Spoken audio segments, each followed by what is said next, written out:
Hello everyone. In April 2023, the speedrunning guild Aves was the first guild to ever defeat Qadim in under 4 minutes. I'll go through the entire fight phase by phase, and for each phase I'm going to show what is going on and explain all the little details that went into this kill. Since this record is 6 months old as of the recording of this video, quite a few game mechanics and class mechanics have been reworked since, and I'll make sure to point out some of the differences to what is doable today. The first thing to note is that Qadim needs to be kept occupied while everything else is going on. This is the job of a kiter, a player who cannot contribute anything else during half of the fight, other than just keeping Qadim busy.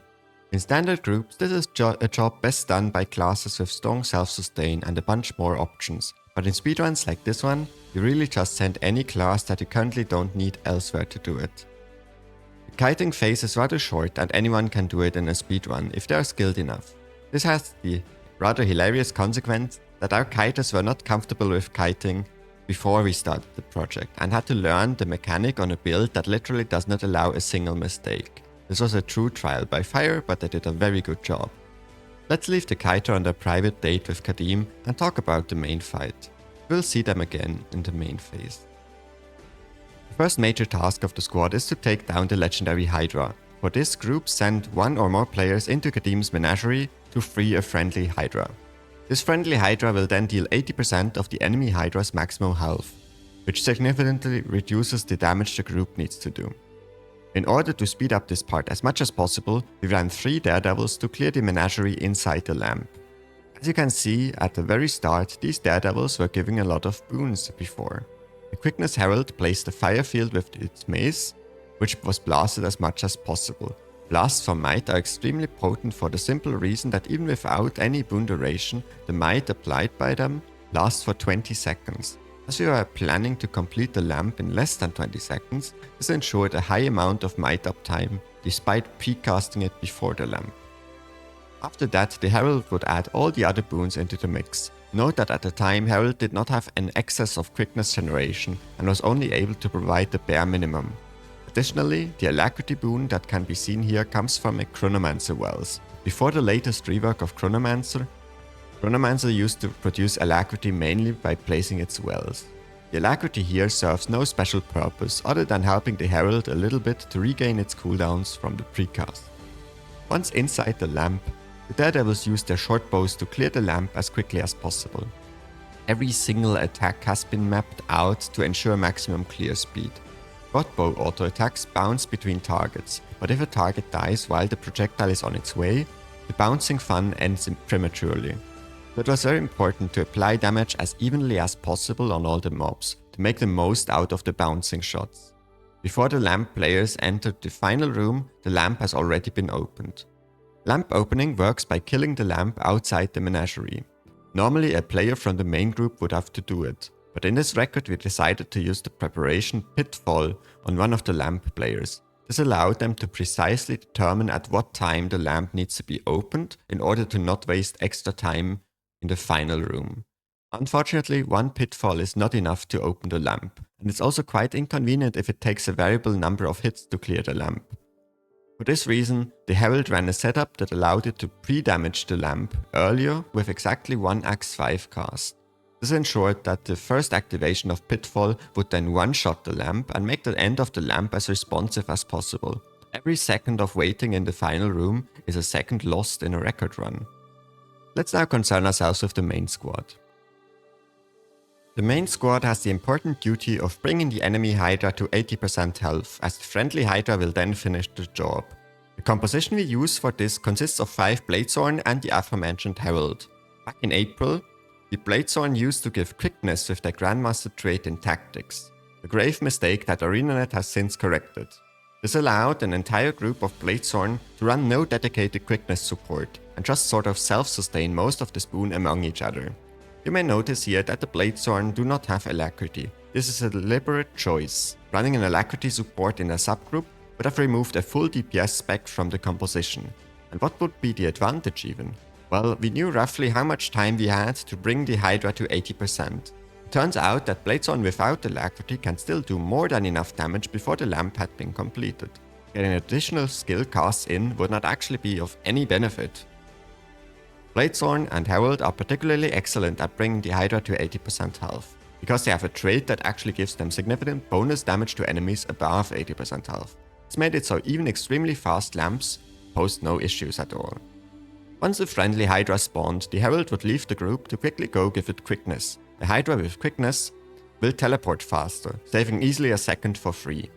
After it teleported, one of the Bladesworn who had the latest quickness applications for precisely this purpose positioned in a way to give another 2.5 seconds of quickness. This sped up the animation of the Hydra's laser, another second gained for free. After defeating the Hydra, the first boss phase is about to begin. While the thieves were preparing with their usual might blasting, Bladesworn get into position to defeat the imp. This imp looks innocent, but it's actually quite dangerous as its constant attacks will continue to harass the group and deal a significant amount of damage over time. You may notice that we do not have a healer in this squad, so if you take too much damage this is a real problem. After that, it's time to clear the Pyre Guardian that grants protection to Qadim. The most common strategy in a pickup group is to run to the Pyre Guardian, destroy it and then take a portal or even walk back to the boss. Then start doing DPS. All speedruns of Qadim mainly revolve around better and better ways of dealing with this mechanic. The previous record chained together the skill Winds of Disenchantment from Spellbreakers to continuously remove the protection on the boss and entirely ignore this pyre. In this run, the following thing happens. As you can see, 4 Bladesworn use their Dragon Slash boost to first dash through the Qadim, spam their interact key on the portal, appear next to the pyre and instantly finish off the pyre as well, with just one skill. This is then followed up by a Dragon Spike Mine into taking the portal back and slashing Qadim once more.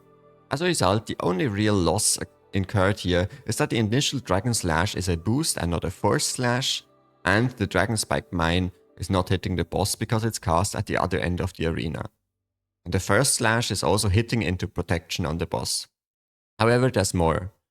Our Chronomancer runs the necessary traits to actually strip the protection right before the Bladesworn are going to hit with their dash. This is not 100% reliable as the protection is constantly being reapplied, but it worked often enough to add potentially hundreds of thousands of damage to the Bladesworn dashes.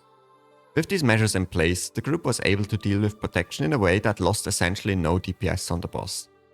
The Herald then made sure to tank Qadim away from the group in this phase.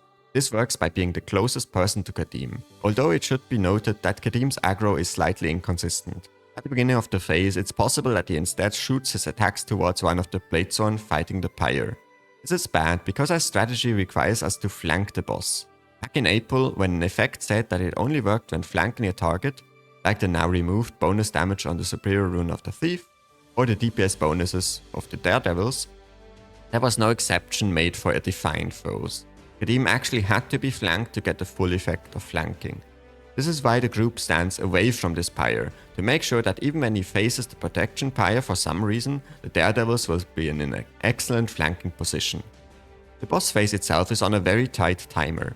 As Snowcrows has found out, if you phase a Qadim during an animation that cannot be interrupted, you will finish that animation regardless and delay the start of the next phase.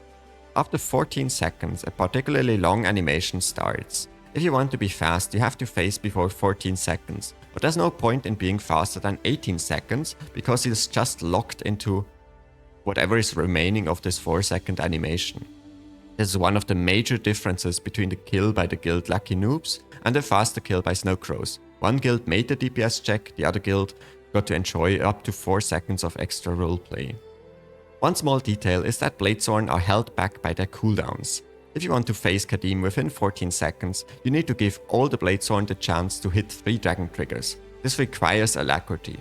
But the subgroup they are in does not have any alacrity, as I've talked about earlier. In comes the Chronomancer and his wells. Because the Chronomancer wells used to give the alacrity, clever placement of those and the squad standing accordingly allowed us to give alacrity outside the normal confines of subgroups to all 5 Bladesworn. This gave the necessary cooldown reduction to make the first phase just fast enough. After phasing Qadim to 66%, the next phase starts. Like the Hydra, the group has to deal with the Apocalypse Bringer. We use a very specific positioning setup to ensure all the adds are dealt with relatively quickly. Notice that the last dragon trigger is delayed on purpose. This allows the buff Berserker's Power to carry over to the start of the next boss phase to boost the first attack. Other than that, there's not much to talk about for the main group.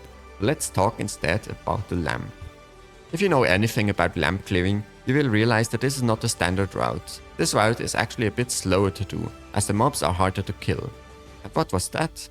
One of the daredevils seemed to miss the exit. He places a shadow portal near the exit, then returns back to the second to last room to wait. A small detail here while we wait. To make sure that this dedicated person who stayed in the lamp wasn't the person who spawns the green circle on its head, we had him enter the lamp slightly later. This ensured one of the other players would already be selected to get the green circle and made sure he would never get it. After a while, he deals with the spawning mobs in his room and... Wait, what is going on? This was the third lamp cleared already, Samaras is out and we're in the final phase.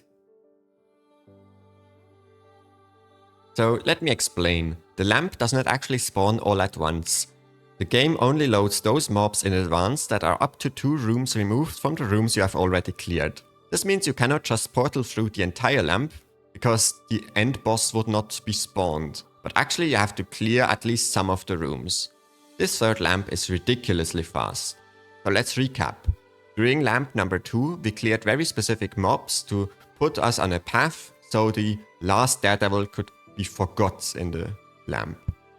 He then set up a shortcut for us. We quickly completed the second phase up there, and then the other 2 daredevils returned to the lamp, and together with the setup completed lamp 3 in record time. Outside the lamp, phase 2 is very similar to phase 1. The Bladesworn boosts through Qadim into a portal to nuke the pyre, Dragon Spike Mine, take the portal back, hit Qadim. Because Bladesworn are lacking a very important modifier when the boss is below 80% health, there's actually little hope of phasing before the animation lock at 14 seconds. This necessarily makes this phase take at least 18 seconds already for our composition. So the fact that right now one of our DPS players is locked up inside the lamp and we're 9-manning this is not actually felt that much. Because this phase is allowed to take at least 18 seconds, it actually takes a little bit longer than that for us. Bladesworns also do not really make good use of alacrity here. They get exactly 3 dragon triggers into the phase whether they have alacrity or not. That's why we let the Bladesworn group play without alacrity in the first place. Running a second alacrity support would just be a huge waste of DPS and make everything about the fight harder, while not benefiting the first phase where we had alacrity anyway. After phasing to 33%, lamp 3 begins. Let's just watch it one more time because it's so cool. In the main fight, we have to deal with the Wyverns. One seldomly mentioned fact is that Qadim actually has less armor than a standard kitty golem, which makes this boss a power fight. However, the Wyverns here have significantly more armor than a standard kitty golem, so they favored condition classes, and it makes them much harder to kill for a composition of power classes. The Wyverns have to be brought to 75% health, then Samaras will finish them off. However, for the final Wyvern we aim to actually do a bit more damage than that. This is to make sure Samaras skips his finishing blow, which is another time save. Here the fast lamp is actually to our detriment. This DPS check is insanely difficult, and we also have the fastest lamp you could possibly imagine. This required extremely careful rotation preparation in order to make sure we were exactly able to deal with it. After dealing with the Wyverns, we met up with our Kiter, set up the final portals, and wait a bit more. We get increasingly nervous, precast some boons, take the shadow portals, and perform a final portal delivery. This last maneuver might seem innocent, but it actually saves another 2 seconds at the very least, because porting is just so much faster than walking. And this is it. Qadim is dead in less time than it takes most groups to figure out who does lamp. What remains to say is that this record is a lot more than the final product. It presents not just countless hours of practice for every player to be able to do their part, but also significant planning in the background. From the idea that this boss record is even possible, to the ingenuity of finding exactly the right lamp pathings, to a massive amount of data analysis in the background to figure out exactly how fast each boss phase was and reverse engineer all the little details about when to boon strip, when to use Dragon Trigger. Heck, the fact that quickness speeds up the Hydra but does not speed up the second ad's attack. In the end we share a kill POV and that's it. Maybe someone reads our lengthy Reddit announcement and appreciates that. But to the readers, do they really understand what it means to have 700 vibes on this boss. I have killed or failed to kill the Hydra more often than an average raid statics combined experience. There's so much planning, effort and love that goes into this kind of an achievement, and I could not imagine a better group of players to do this with than Aves. Let me know in the comments if you enjoyed this style of record commentary. I sure hope it was insightful. Thank you so much for watching and have a wonderful day.